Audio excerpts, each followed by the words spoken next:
Well, good morning and good afternoon, everyone. I'm Elliot Kallen, and I'd like to welcome you to another episode of Meet the Expert. Wow, this is a totally different show right now because we are going to have Gus Kramer, the county tax assessor, on. I don't know if he's Darth Vader or he's an angel with wings. We'll find out very shortly on that. But he is the county tax assessor in Contra Costa County. That's the county where our office is located and where I live also. And I'm going to say he's not quite personally responsible for our taxes going up, but we'll discuss that too. The reason why we're discussing taxes today, we're getting into April 15th, but that's not what real estate tax is about. We're discussing it because on June 7th, there's an election here and he's running for office, obviously against somebody. We're not going to mention any names or take any sides, but he's running and he's been the county tax assessor in Contra Costa County since 1995. Which is the year my youngest son was born. So that's amazing, just amazing how long he's been in office. So that good for him. So if you want to reach us today, and taxes for business, taxes for individuals, we're talking about that because they affect every one of our clients. Everyone who talks to us has money going out the door. If you have less money going out the door because you're paying higher real estate taxes, you have less money for disposable income, less money to buy things, less money for luxury goods. It's a cascade of problems that could happen. And if you have lower taxes or controlled taxes, then you have more money in your pocket and you're probably going to use it in a way other than savings. It's not always true for everybody, but that's basically the rule of thumb with economics. So Gus, welcome to our show. Thanks for having me, Elliot. I take every opportunity I can to meet the public and educate folks as much as I can. So thank you for this opportunity. Oh, you're very welcome. And I know you've got a great personality. We'll get to that in a moment. If you want to reach me down the road, it's 925-314-8503.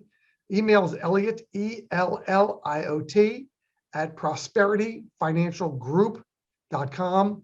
And the website is obviously www.prosperityfinancialgroup.com.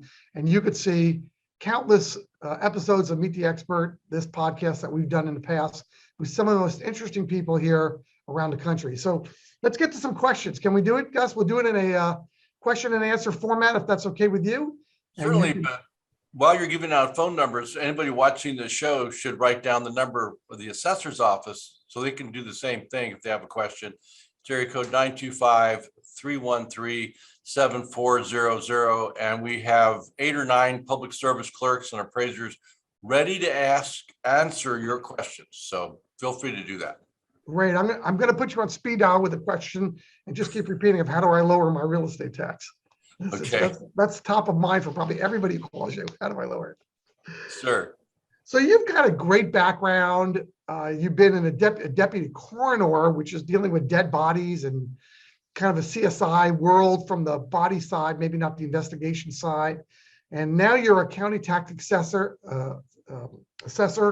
I don't know if the coroner and the assessor are related to each other, but I feel like they're joking there somewhere. Actually, my father was an old Will Rogers cowboy, and he said, if you always want to be employed, get a job dealing with death and taxes. And I took him literally, and he was right. So thank you. So let's talk about real estate first as it relates to tax, and then what you do for a job and how you do it. But Sure. Property values in Northern California, Contra Costa County, and that's really, let's just talk about Contra Costa County because it really is just a replication of the rest of the country. It's gone crazy in the last few years. Our houses basically doubled in the last 7 years, and COVID went crazy. I thought market values would drop during COVID.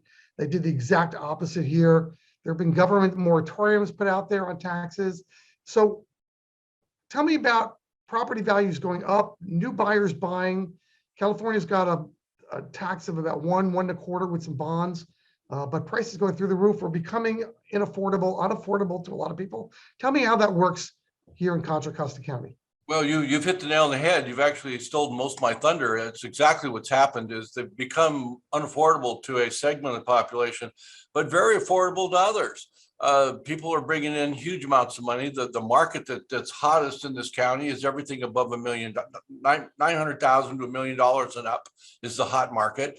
50% of those sales or purchases are cash.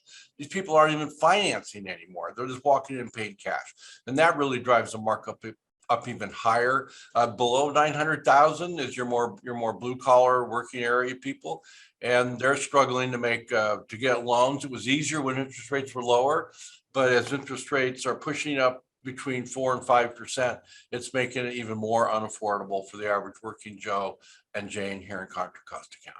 So it's almost like it's going to become a two-class system. You're going to have the working people, and they're going to have, the people who have a lot more resources and are going to enjoy the house they want when they want it. So that's what we're getting. We're getting a lot of people moving here. A huge part of the purchase of these purchases since Prop 19, we'll get into that later, are coming from Alameda County. People in Alameda County have owned their house for a long time, have a lot of equity, big equity, and homes sell for more in Alameda County. And Santa Clara County are moving to Contra Costa, and they're pushing up the prices. It's as simple as that. Wow. So let me ask a question along those lines of real estate tax.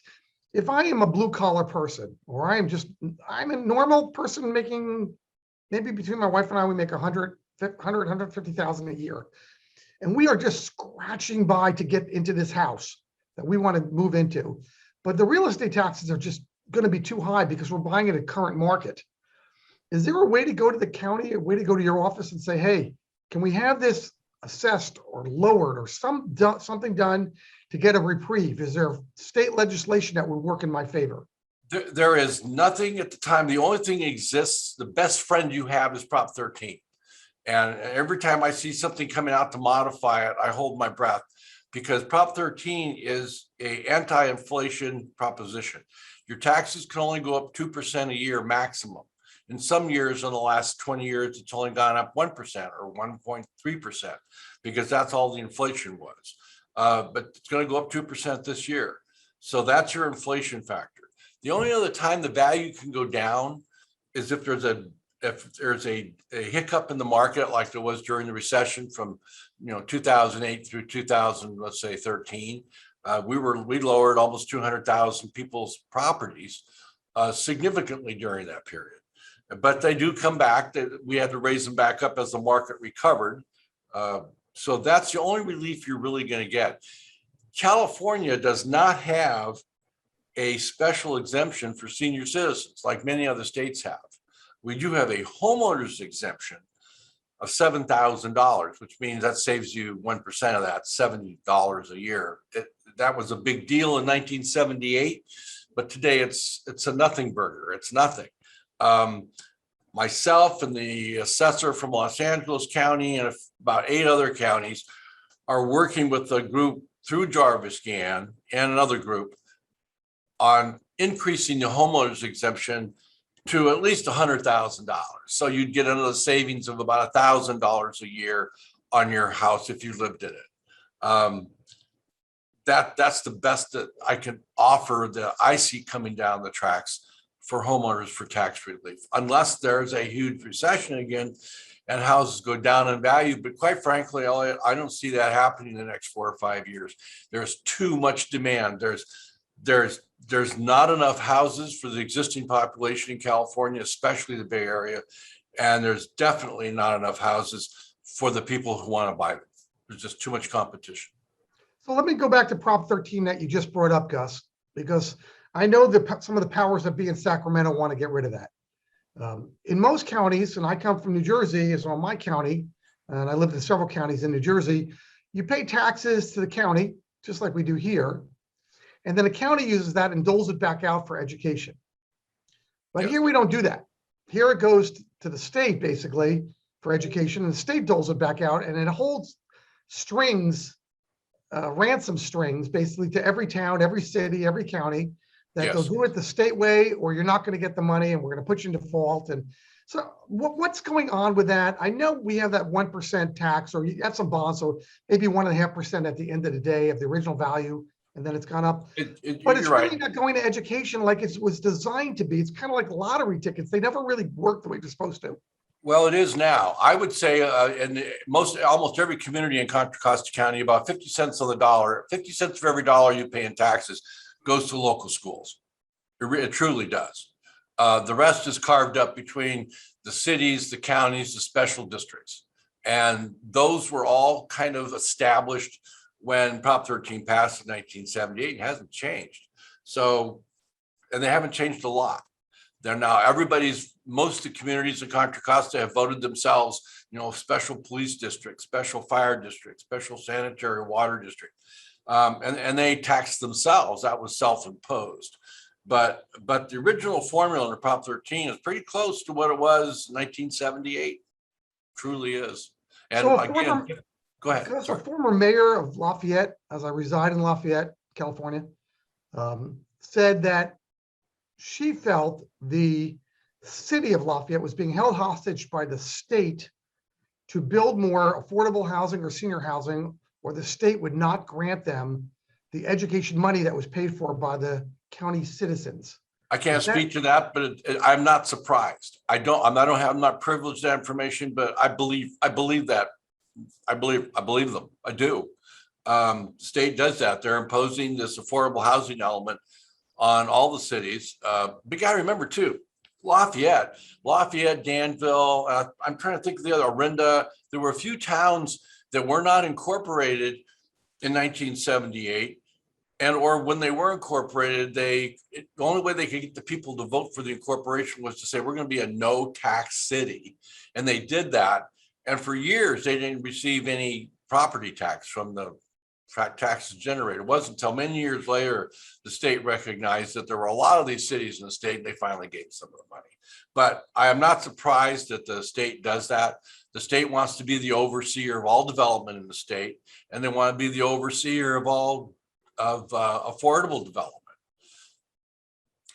Remember one thing about affordable development. There's a project in Lafayette going on right now. It's condominiums, and they're building, I think, 103 units or something. And they have to have, I think it's 4 units or 5 units have to be low income, and then 2 units have to be extremely low income. Well, guess what low income is for Lafayette? That's about $86,000 a year. That's what they consider low income for Lafayette.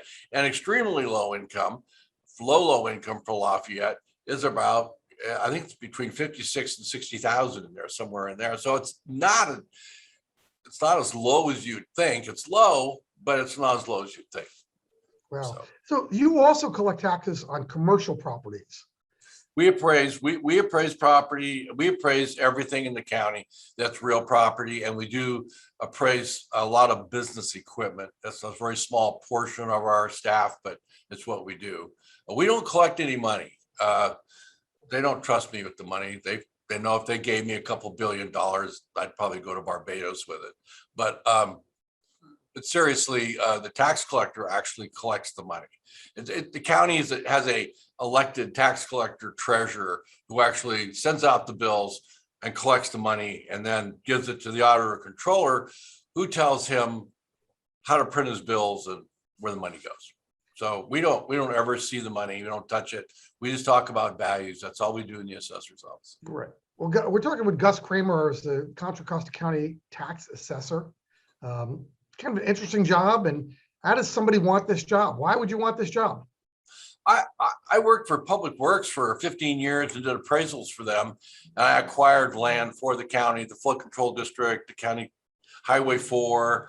And it was really a fun job. If I was a real estate agent before that, and I enjoyed that aspect of the work. I got into the appraisal part of it and the acquisition part. And I was at a point in my life, I was 44 years old, and I decided that I'd already been in elected office. I was a city clerk of Martinez, which was a kind of a part-time job. And someone said, you should run for assessor. You'd enjoy it. You'd be good working with people who have problems with their property taxes. So I did, and I won. You seem like an affable, friendly, competent person, but you have to run for reelection, and I know you're running against somebody. Yeah. So as somebody who votes, and I vote by mail most of the time. Sure. How would I know to vote against you when you seem likable? And I'm assuming you've been there, 20 plus years. You're fairly competent at what you do here. Thank you. I stand on my record. I literally stand on my record. I want the assessor's office. I've made the assessor's office to be one of the most user-friendly offices in the county. I mean, when you call our office, you get a live person on the phone. You don't get, a phone tree that sends you off in the Netherland. And our people are trained to help people. When I speak to large groups, senior citizen groups or real estate groups, I encourage them, either they or their clients, please call the office if you have any questions. We're not going to take the information used against you. We just don't do that. We're there to help you, not hinder you. We get a lot of people call the office when they're adding on to their home or they're remodeling their kitchen and they're worried about getting reassessed because they took out the old Formica countertop and they're putting in, quartz or something, or granite. And I tell them, when you remodel, you do like you do any other construction project. You document everything. So when you pull out that shower pan, you pull out that old cabinet and there's water damage behind it, or there's termites behind it, or there's signs of mice or rats or something that done damage. Take pictures of it. Then you have an excuse for repairing what you did, and you had to tear it out to get to it. So instead of assessing you the full value of whatever it cost you to do the improvement, you have an excuse for doing it. So it was maintenance. It was deferred maintenance. I want people to understand that's acceptable reason not to be appraised higher, that you were doing deferred maintenance. Well, that's a great.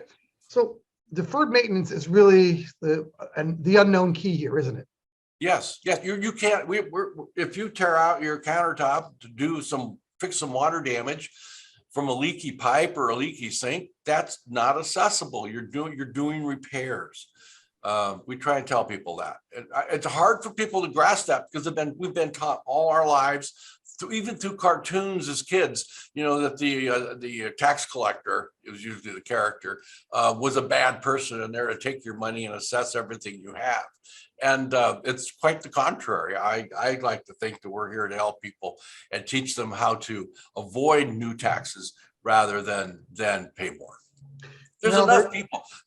Elliot, in all due respect, there are so many people buying new houses and the houses are jumping from where they were, when their old Prop 13 base to their new value. There's plenty of money coming in from those new sales.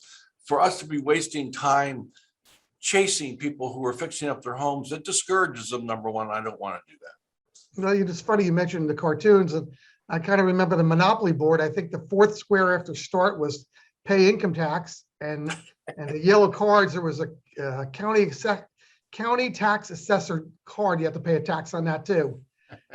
So even as a kid, nobody wanted to land on on that square or get that card. It's true.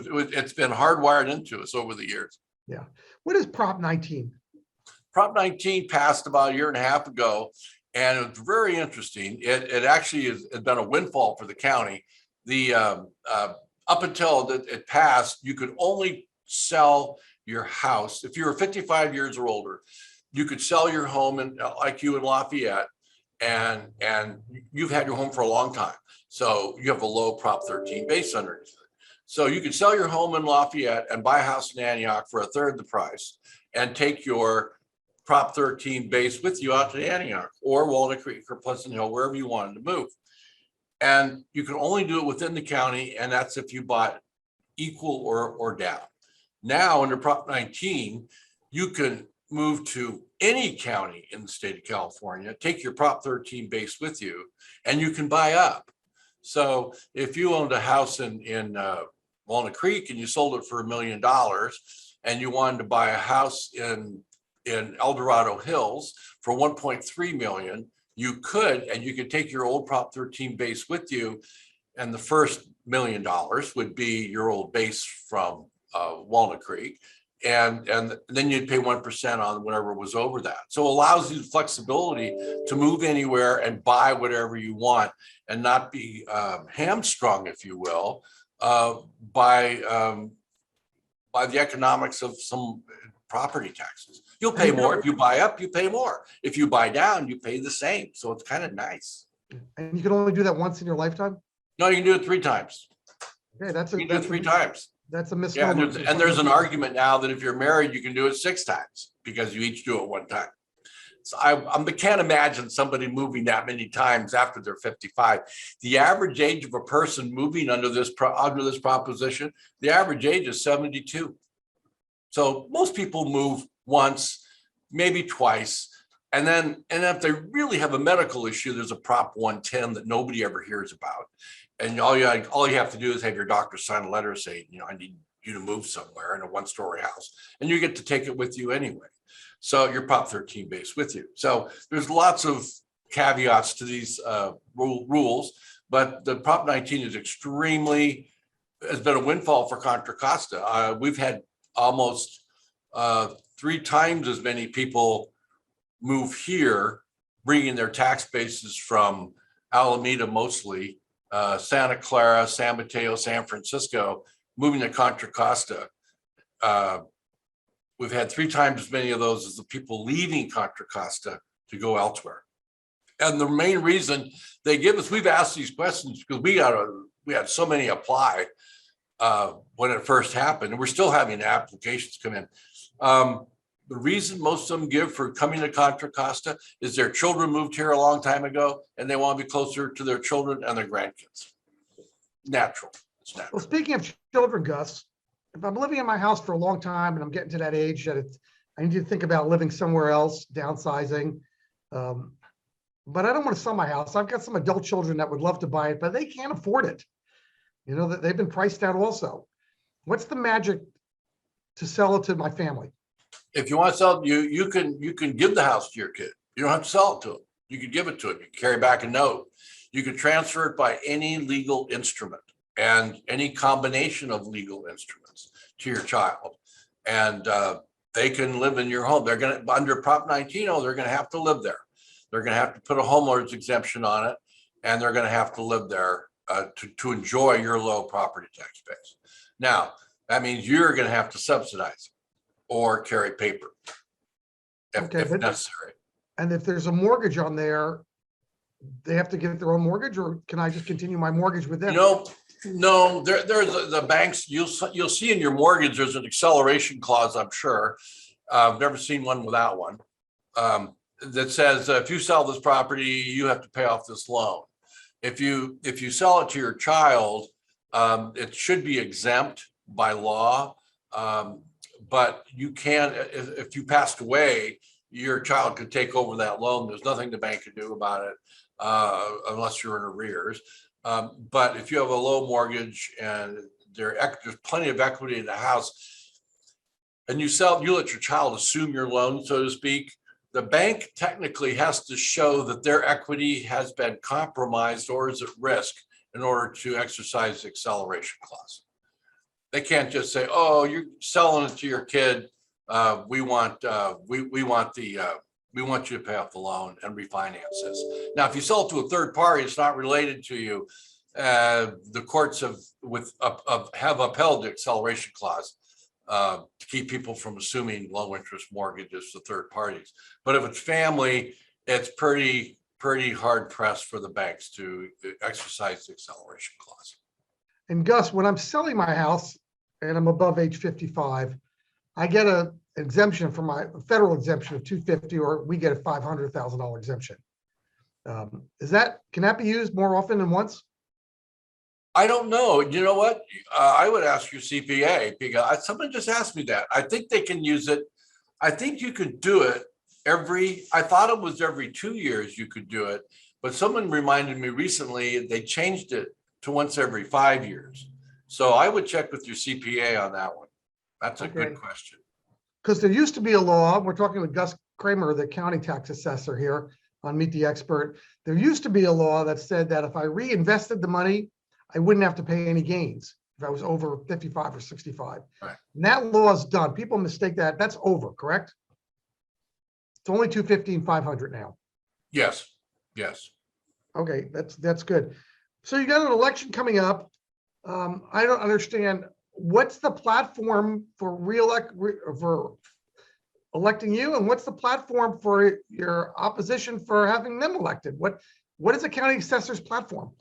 Well, I'm not going to go with her platform because it's pretty weak. It's pretty weak. She has no experience. She's never done an appraisal in her life, so it's kind of interesting. It's all very political. My platform is you know what you get. You'll get what you have had for the last 25 years, and you'll get public service that you've never seen before in this county, in the assessor's office, and you'll see better office hours. We opened up the office to be open more. During COVID, we made sure we had somebody answering the phone calls and answering emails because life didn't stop. It just got twisted a little bit during COVID. During COVID, a lot of businesses suffered. They lost. Big restaurants went out of business. And other small businesses, hair salons, stuff like that, went out of business, or their business was hurt because of lack of gross receipts. And we've encouraged those people to let us know, show us their spreadsheet, show us their bottom line, and demonstrate to us that they did significantly less business, and we can give them a reduction on their small business taxes they pay on their equipment and or their property. If their property income went down, they're entitled to some relief. And it's amazing. I thought there'd be more people applying, but there haven't been. We've received maybe half the applications for that I think are eligible, but I can't make people apply for a reduction. And not to count your chickens before they're hatched here, but I'm assuming like it is across the country. Once an incumbent gets in, it's very hard to knock out an incumbent unless there's some type of fraud or mismanagement or scandal or something like that. Most people check the box for incumbent. Your name's been there for a while. You've been a public servant now since 1980 in some form. That's my math. I think that's 45 years. Yeah. You don't look old enough to be doing this for 45 years. So in public service. I think I was 12 when I started. So, yeah, thank you very much. No, I was thank you. No, I've always been in public service. I worked in the private sector for a while in the funeral business of all places. And that's how I got into the coroner's office, because the chief medical examiner recruited me to come to work for him.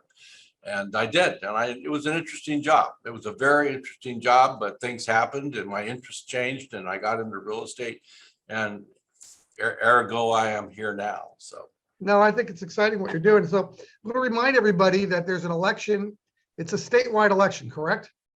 Yes, it's a statewide election. Every county in the state will be having an election for the sheriff, the district attorney, the assessor, the tax collector, the auditor controller, and the clerk recorder. And this is a 4-year deal? All 58 counties. And it's a 4-year deal? 2-year deal? All 4-year terms, yes. Wow, well, good luck with that. And Gus, as we wrap this up now, and I really appreciate your time here, and I know for most people, they never get the opportunity to talk to a tax person ever. So it's exciting. And thanks for showing some personality and not being one of many people in county government who, they're about as exciting as their shoelace. Well, thank you very much. That's a high compliment. And I encourage people, don't be bashful. Call our office. If you have a question, just call. The clerks will walk you through it. And if they don't have the answer for you immediately, they'll find an answer for you. That's our job. We work for you. So just as long as you remember that, we're all good. And what's your number again? Number is 925-313-7400. That's our public service line. And you want to find me, I'm in the phone book. Those of you who remember what a phone book is, my home number is still in the phone book. So you can call me anytime you want. I'm going to hope that you don't get phone calls from this, but whatever. I do all the time. It's okay. Anyway, we've been talking with Gus Kramer on Meet the Expert. If you want to reach me and you've got questions, first, if you want to reach Gus and you want to go through me, I'm at Elliot, ELLIOT, at prosperityfinancialgroup.com, 925-314-8503. And it's www.prosperityfinancialgroup.com. We've been talking with a tax assessor who hopes to be the next successor of himself, his own job, in the election coming up on June 7th. And he's got 40 plus years in public experience. I'm certainly not endorsing him, and I'm not endorsing him, but he's in front of me, and I congratulate him because I have to say, since he's an incumbent, I'm like most Americans, I voted for the incumbent before even meeting you. So you've had my vote. Now, look at that. We've met. Thank you, Elliot. And I want to thank your listening audience for giving us their time too. Thank you so much. Oh, you're very welcome. And our friend Christine Dean, who brought us together on her birthday, which was wonderful, who used to run the coroner's office at some point. And well, Chris was my partner. You know that. Yes. So there you go. So you're talking about people that deal with dead bodies and now they collect their taxes. I know there's a joke here. I know that. So have a great day, everybody. Come reach out to us. Come call Gus if you have a question about your own taxes in a county. And you know something, if you live in a different county, even if you live in a different state, and you just got a general question, I think Gus has shown that he's more than available to answer your question. And we'll see you again on Meet the Expert. Have a great day, everyone.